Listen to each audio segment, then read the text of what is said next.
Obrigado.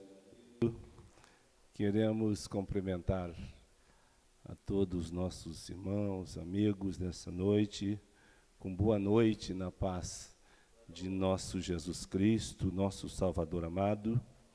É um prazer tão grande, mais uma vez, nós estarmos juntos para servir ao Senhor com alegria, com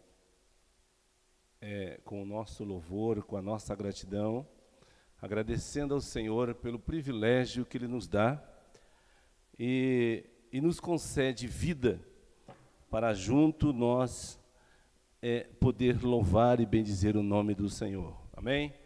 E que bom que os irmãos estão juntos, né? E poder abraçar mais uma vez os irmãos, os amigos que nos dão a honra de estar conosco. Queremos dar boas-vindas a todos os nossos amigos, né, que estão conosco nesta noite. É um prazer tão grande nós juntos cultuarmos ao Senhor. Amém? E eu quero fazer leitura na Palavra de Deus nessa noite, no Evangelho de São Mateus, capítulo de número 19, no versículo de número 26, aliás, do versículo 16 ao versículo de número 26.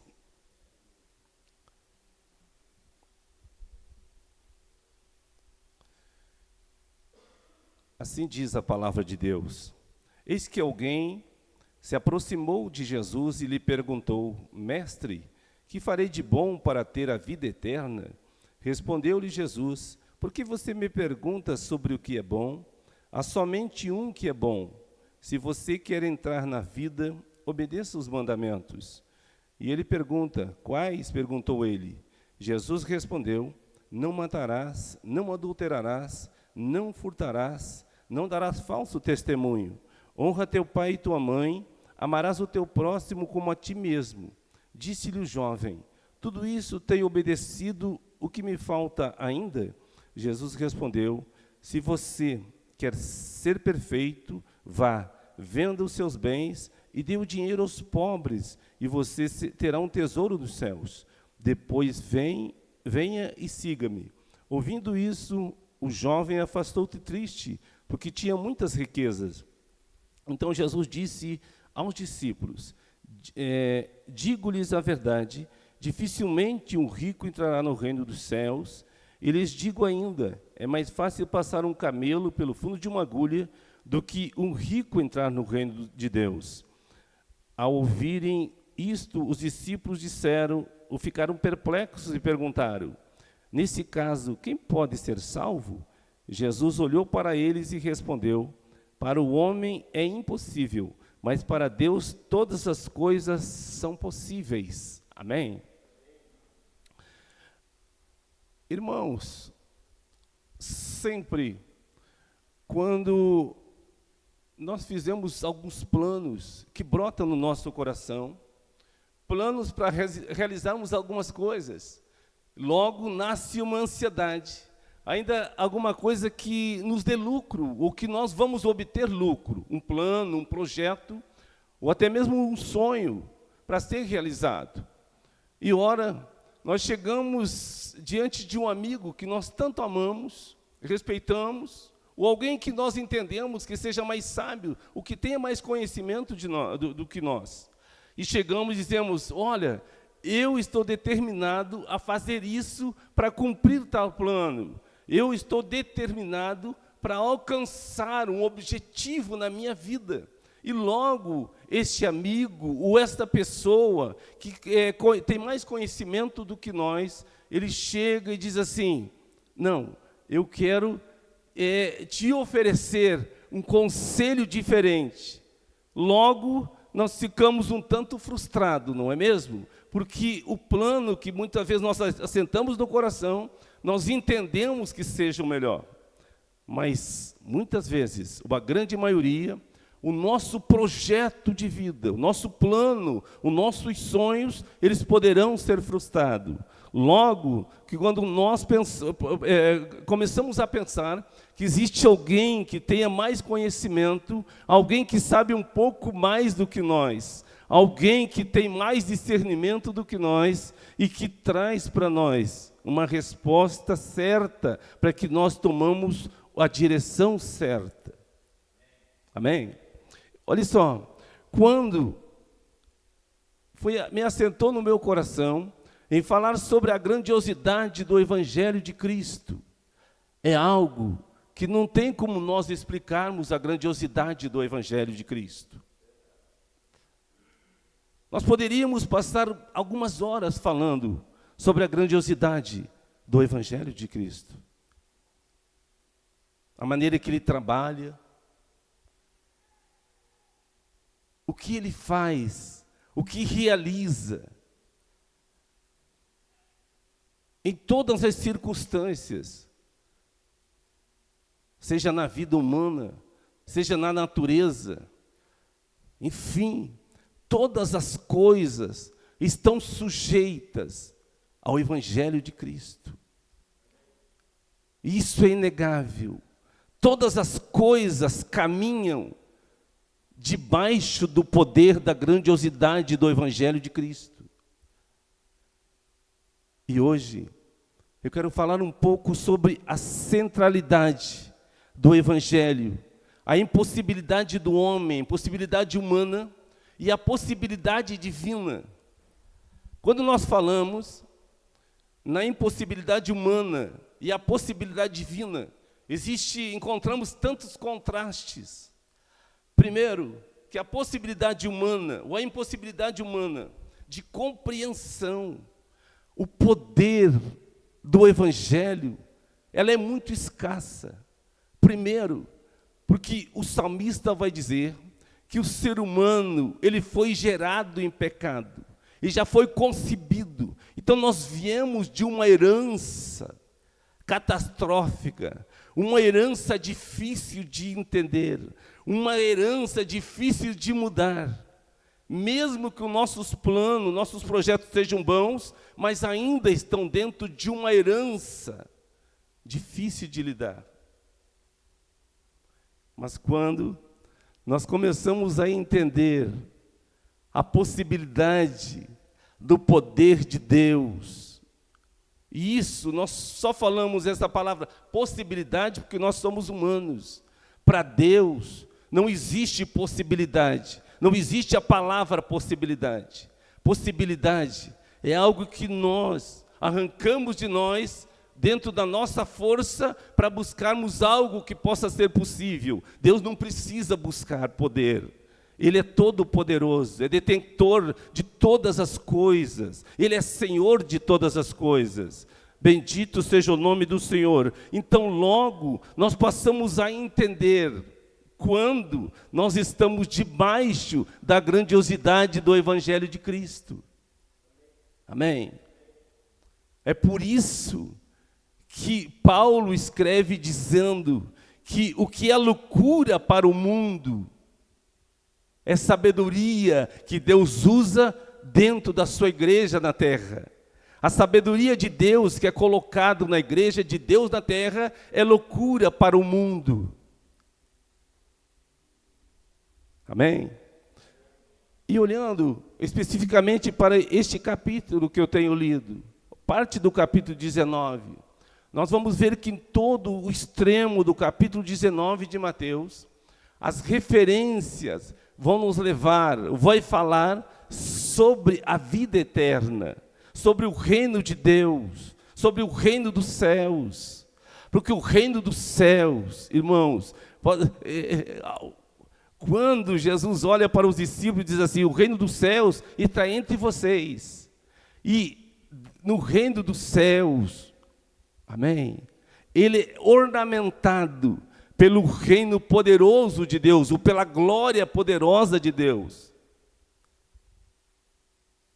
É por isso que o reino dos céus e o reino de Deus são sinônimos, são a mesma coisa. Eles se entrelaçam entre ambos. O reino dos céus é ornamentado, ou é guardado, ou é pela glória de Deus, dentro do poder soberano do Senhor. E agora, primeiro, Jesus sai da Galileia, acompanha uma grande multidão. Ele atravessa o Jordão e chega na Judéia.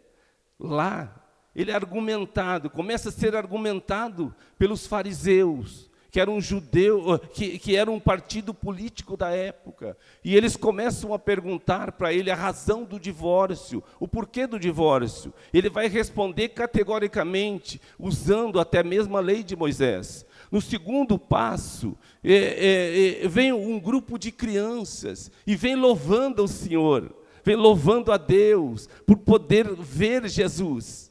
E os discípulos dizem: parem, não venham molestar, não venham incomodar o mestre. E Jesus olha para eles e diz assim: deixe eles virem até mim, pois dos tais, ou seja, para nós, para vocês irem morar no céu, vocês têm que se tornarem semelhantes a essas crianças.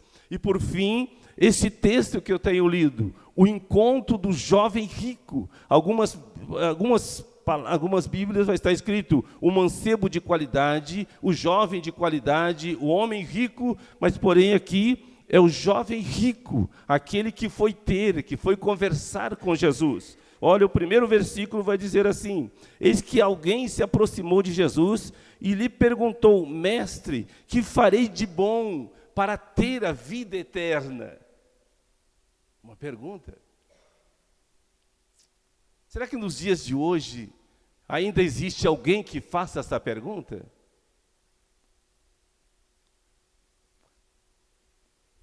Com certeza. Alguém pergunta, ou por outras coisas, alguém tenta nos perguntar essas coisas. E olhe também, uma das coisas, aonde Jesus chegava, ele era visto, ele era incomodado por alguém. Alguém chegava, uma pergunta, ou uma piada, alguma coisa, alguém chegava para cutucar Jesus. Muitas vezes nós lamentamos: mas eu estou, parece que sozinho, mas de repente alguém nos vê. Não é assim? Tu pode chegar no lugar, aonde você chegar, alguém vai te ver. Opa, mas aquele lá é crente, aquele cara. A gente é visto. Jesus era assim. Ele estava no barco dormindo, de repente surgia uma tempestade, o pessoal acordava ele: tu não te dá conta, o vento está nos levando para o fundo do mar. E tu está dormindo? É assim. Muitas vezes, nós somos cutucados também. Essa é a realidade. Porque nós temos uma representação que habita dentro de nós, Jesus. E através dele, muitas vezes, nós provocamos sede em alguém. Alguém chega em nós para receber uma palavra, receber um conselho. Essa é a realidade. Mas, dando início a esse texto que eu tenho lido, nós vamos encontrar esse diálogo entre Jesus e esse jovem, que busca a vida eterna, saber a respeito da vida eterna.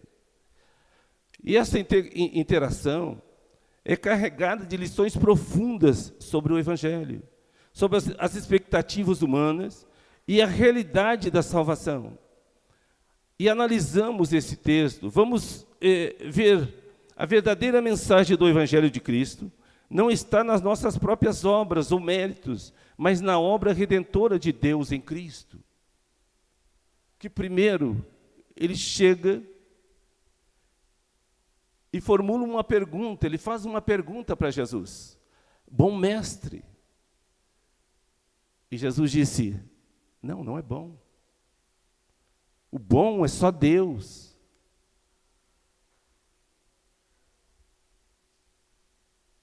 E Jesus faz uma pergunta para ele, como resposta. Porque ele perguntou: o que eu devo fazer para obter a vida eterna?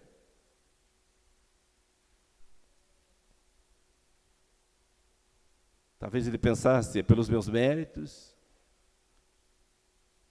é para minhas condições. E Jesus olha para ele e diz assim: tu tens observado os mandamentos? Claro que sim, desde sempre, desde a minha mocidade. Jesus narrou os 6 mandamentos, que dizem respeito ao pecado que ofende ao próximo. Que os outros 4 mandamentos, eles dizem respeito à ofensa diretamente à integridade divina. E esses 6 dizem respeito à integridade ao próximo. Jesus disse, não matarás, é contra o próximo. Não adulterarás, contra o próximo. Não furtarás, contra o próximo. Não dirás falso testemunho, contra o próximo. Honra teu pai e tua mãe, é contra o próximo. Amarás o teu próximo como a ti mesmo. Então são mandamentos da lei que vêm mostrar para ele e dizer para ele que são mandamentos contra o próximo. E ele vai dizer, tudo isso eu tenho guardado. Tudo isso está dentro de mim. Eu não faço essas coisas. Mas o foco desse sermão, ele quer destacar a centralidade do Evangelho de Cristo, para que nós entendamos, para que nós, como seres humanos, pecadores que somos, limitados que somos do entendimento. Olha só esse jovem na presença de Jesus, Senhor, dono, 100% homem, 100% Deus. Para os religiosos, ele era mais um mestre, um rabino da Galileia, mas para o necessitado, era alguém que estava ali, para mostrar a realidade da vida eterna. Era o Salvador do mundo. Para o necessitado, o caído, o desalentado. Era alguém que estava ali para abraçar, para receber. E a Bíblia vai dizer que Jesus olha para esse moço e ama ele. É por isso, irmãos, que a centralidade do Evangelho, aleluia, nos leva a compreender a vida humana e amar sem diferença a maneira que a pessoa é.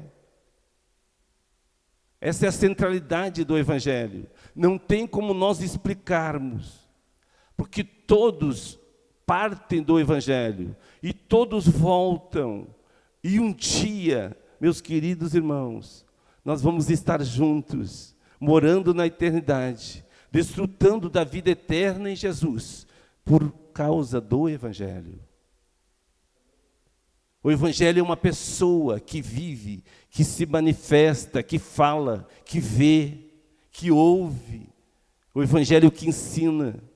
O Evangelho que caminha junto com o moribundo, com o doente, com o necessitado, com o carente. Nós poderíamos olhar aqui e dizer, bem, ele é condenado porque ele é rico. Em nada Jesus vai condenar esse moço por causa das suas posses. Não. O Evangelho não condena ninguém por causa da situação, seja ela de pobreza, de riqueza. Não.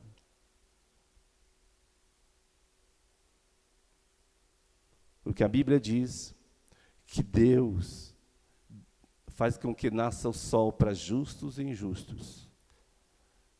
Apenas uma oportunidade que Deus dá para o ser humano enriquecer na terra, para bem compartilhar com o seu próximo.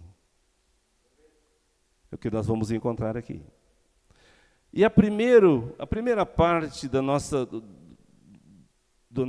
mensagem de hoje é a busca pela vida eterna e a suficiência do Evangelho. A suficiência do Evangelho é inquestionável. Se nós fôssemos citar, desde Atos dos Apóstolos, que nós temos ouvindo aqui pelo pastor Adriano, o caminhar da igreja primitiva, o trabalhar da igreja primitiva, e chegando aos países europeus, e chegando até nós. São milagres extraordinários que não tem como nós explicarmos. A maneira que o Evangelho trabalha. Sei que os irmãos, muitos, se não a grande maioria, somos originários da roça, do interior, do mato. Eu, por exemplo, a primeira estrada que passou na nossa terra, eu tinha 12 anos de idade. Caminhava por trilha no meio do mato. Mas foi ali que o Evangelho brotou. A minha mamãe, todas as noites, pegava a sua Bíblia, assentava conosco, desde o tamanho do Mateus. E ali ela lia a Bíblia com nós, meditava. Ensinava a meus filhos, esse é o caminho que nos leva aos céus, nos leva a viver com Jesus.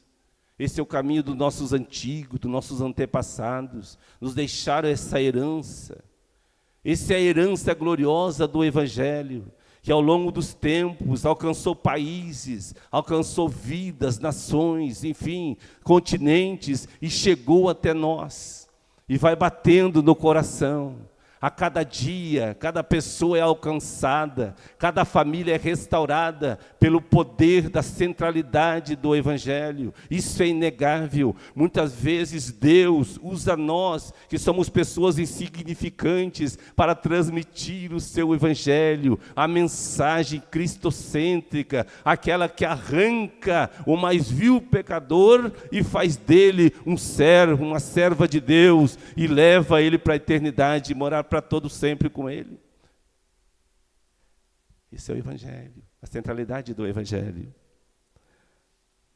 E a sua eficiência, a maneira que ele trabalha na nossa vida, a compreensão que o Evangelho nos dá uma clareza diferente. A ciência caminha, nós falávamos com os irmãos aqui, a ciência caminha a passos largos. Ontem, as informações da ciência hoje já está ultrapassada.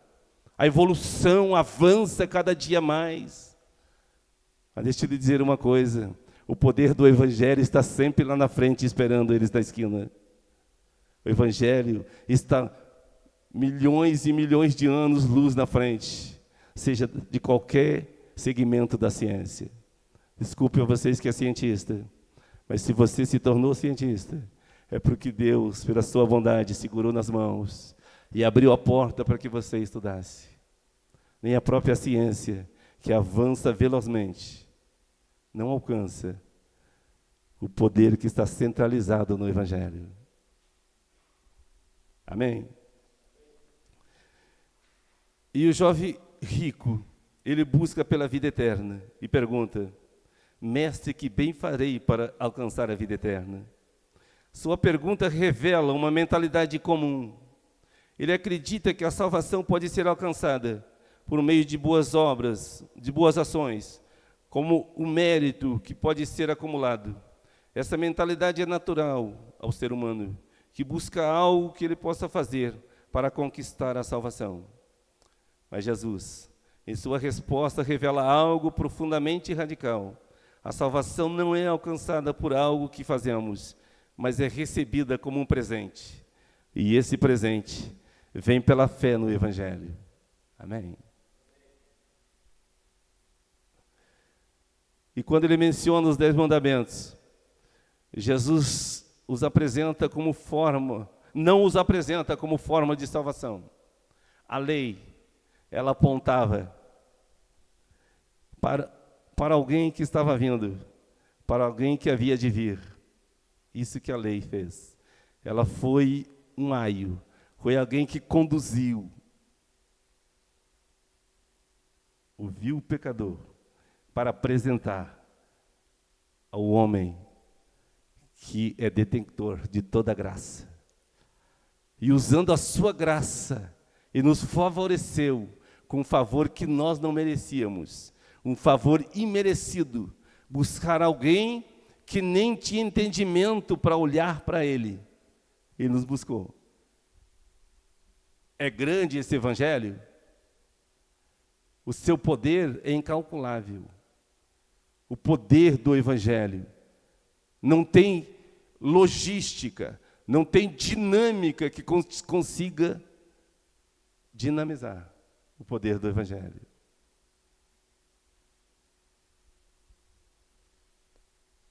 Logo que eu me converti, isso há alguns anos, alguém chegou e disse assim: vocês que são morenos, vão para a igreja dos crentes para ser irmão dos brancos. Aí eu disse para ele: se tu entendesse que o milagre é bem maior do que isso, o milagre é algo diferente, é algo que não se explica, né? É por isso que nós nos amamos, intrinsecamente, está dentro do coração. Esse amor não é aquilo que nós dizemos, né, Adria? Eu te amo e te largo na esquina. Não. Esse amor brota no próprio coração de Jesus. Ele disse aos seus discípulos: amem, porque eu vos amei. Eu vos dei o exemplo de amor. Esse é o Evangelho. A centralidade do Evangelho, ela nasce no próprio coração de Cristo. É por isso que João vai escrever dizendo: porque Deus amou o mundo de tal maneira, não tem como explicar, que deu o seu Filho único, unigênito, para que todo aquele que nele crê não pereça, mas tenha a vida eterna. E aí o discípulo diz assim: mas para onde nós vamos? Nós não sabemos o caminho.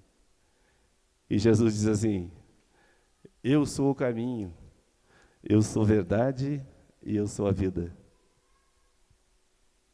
Somente Jesus, por Ele e através dele. A centralidade do Evangelho. O que Jesus diz ao jovem, no versículo de número 21, se queres ser perfeito, vai, vende os teus bens, dá aos pobres e terás um tesouro no céu, pois depois vem e segue-me. Vai além da moralidade e do cumprimento da lei. Jesus está apontando para a verdadeira essência do Evangelho. Seguir a Jesus de todo o coração não depende de nossas riquezas, conquistas ou méritos. E aí Jesus pega ele pela palavra. Eu conheço tudo. Desde a minha mocidade eu procuro guardar.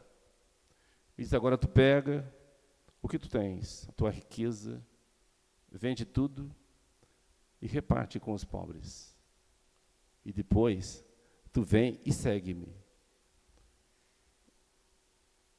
Alguém poderia dizer: não, Jesus não gosta das riquezas. Não. Jesus foi claro e separadamente. Ele diz: pega as tuas riquezas, para que nós entendamos que Deus, na sua grande misericórdia, e o Salomão vai dizer que Deus fez tanto o pobre como o rico. Se nós soubéssemos disso, se todo o povo soubesse disso, não haveria discriminação, né? Não haveria diferenças.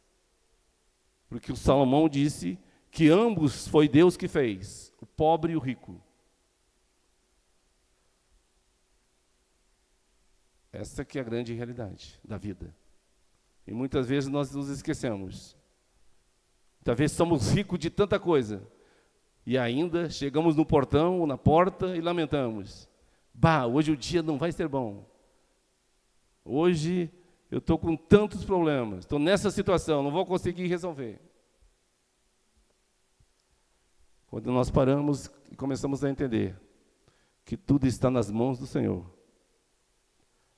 todas as coisas de igual modo, a Bíblia diz, que cooperam para o bem daqueles que servem a Deus. E todas as coisas visíveis e não invisíveis, e não visíveis, estão nas mãos do Senhor. É grande Deus ou não? É grandioso. Nos preocupamos com o mundo, nos preocupamos com os segmentos do mundo. Para onde vai a humanidade? Essa é a pergunta. Para onde está caminhando a humanidade? Deus sabe para onde está caminhando a humanidade. Todos nós temos um fim. Deus é infinito. O próprio salmista Davi disse que a nossa vida ela pode durar 70, 80 anos, mas é carregado de enfados e de canseira. Agora pensamos na vida eterna, que é o centro do capítulo 19 de Mateus. Todas as mensagens, todos os títulos aqui, estão direcionados à vida eterna. E que lindo quando nós podemos aprender um pouco sobre a vida eterna. Porque a nossa vida aqui, por mais que ela seja linda, que muitas vezes nós podemos sorrir. Eu não encontrei na Bíblia que Jesus sorriu. Algum dos irmãos encontrou na Bíblia que Jesus sorriu alguma vez? Não, né? Mas que chorou, com certeza. Tem versículo que Jesus chorou. Chorou sobre Jerusalém, chorou da morte de Lázaro. E nós, ainda de lambuja, ainda podemos sorrir. É a nossa vida aqui. Mas a vida eterna é algo que Deus, na sua grandiosidade, já estabeleceu. Não tem como nós dizermos que Deus projetou, porque senão nós estamos dando a limitação para Deus como ser humano. Nós projetamos, Deus não precisa de projetos, Deus é já. Deus autenticou a salvação antes da fundação do mundo. Então não tem como nós regularmos Deus, ou darmos uma extensão para Deus. Não, Deus projetou. Não, Deus projetou o mundo. Deus projetou isso. Não, Deus fez. E tudo o que Ele fez foi bom. Agradou os seus olhos. Principalmente o homem, o ser humano, que é a sua obra-prima. Vai além da moralidade e do cumprimento da lei. Jesus está apontando para a verdadeira essência do Evangelho. Seguir a Cristo de todo o coração não depende de nossas riquezas, conquistas ou méritos, né? O jovem, porém, se afasta triste, pois tinha muitas riquezas.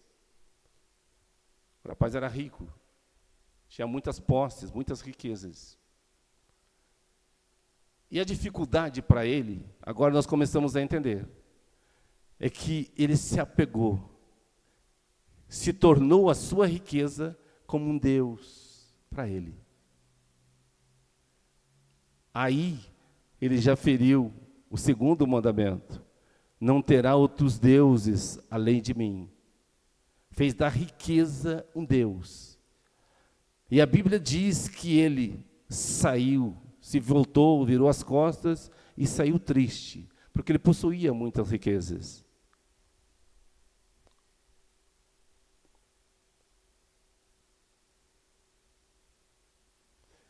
Segundo ponto, a impossibilidade humana e a possibilidade do Evangelho. Agora, o desafio dos discípulos. Depois que o jovem se afastou, Jesus faz uma declaração que choca seus discípulos. Em verdade vos digo que é difícil um rico entrar no reino dos céus. Não porque ele é rico, mas porque o seu amor maior está depositado na sua riqueza.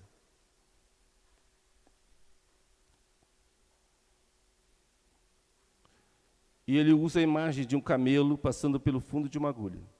Uma metáfora forte para ilustrar o quão impossível é para o homem alcançar a salvação por suas próprias forças. E aqui Jesus não está dizendo que a riqueza é inerentemente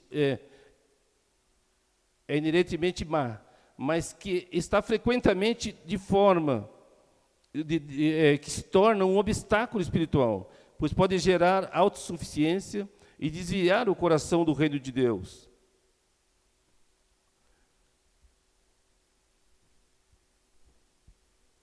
Que a riqueza atrai e muda. Por isso que Jesus vai dizer que não coloqueis o vosso coração naquilo que é daqui, que é onde o ladrão pode minar, onde a ferrugem pode corroer, né? Mas buscai o reino dos céus em primeiro lugar. E agora Jesus vai responder, diante da impossibilidade humana. Quando os discípulos perguntam, quem então pode ser salvo? Jesus dá a resposta que revela a centralidade do Evangelho. Para os homens isso é impossível, mas para Deus tudo é possível. Aqui está a verdade central do Evangelho. A salvação não é algo que podemos conquistar por nossos próprios méritos, mas é uma obra divina. Somente Deus pode realizar a salvação e Ele a oferece livremente através de Jesus Cristo. Então a salvação, somente em Jesus. Por isso que Ele disse, eu sou o caminho, a verdade e a vida. Ninguém vem ao Pai, a não ser por mim. Amém? Essa é a centralidade do Evangelho, o entendimento. Podemos conquistar coisas, podemos adquirir coisas, mas um dia elas aqui ficarão. Elas não são eternas. Elas têm um princípio e um fim. Mas quando nós olhamos João, no Apocalipse, descrevendo quem é Jesus. Jesus disse assim, eu sou Alfa e Ômega, sou o primeiro e o último, sou aquele que era, o que sou e aquele que virá buscar vocês. Amém? O Evangelho de Cristo é a resposta à pergunta fundamental de como podemos ser salvos. Ele nos diz que a salvação não depende de nossos posses, ou seja, de nossas posses, né? Daquilo que adquirimos, daquilo que nós queremos ter como que vai nutrir a nossa vida. Porque a necessidade da nossa alma é muito maior do que as coisas que nós adquirimos ou possuímos aqui. A necessidade da alma humana, ela é só preenchida por Jesus, pelo poder glorioso da sua bendita palavra. Amém? O Evangelho nos ensina que nossas boas obras, por mais sinceras que sejam, não podem nos salvar. Somente Cristo, que cumpriu toda a justiça por nós, pode nos dar acesso ao reino de Deus. A salvação é pela graça, por meio da fé em Jesus Cristo. A centralidade do Evangelho é a confiança total em Cristo e não em nós mesmos. Devemos crer que Ele fez por nós o que jamais poderíamos fazer por nós mesmos. A salvação é a obra de Deus e cabe a nós simplesmente confiar e seguir a Jesus. Já estamos concluindo.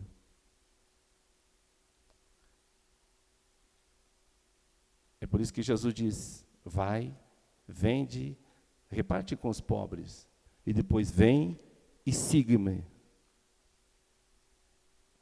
E você vai ter um tesouro no céu. E por fim a vida eterna.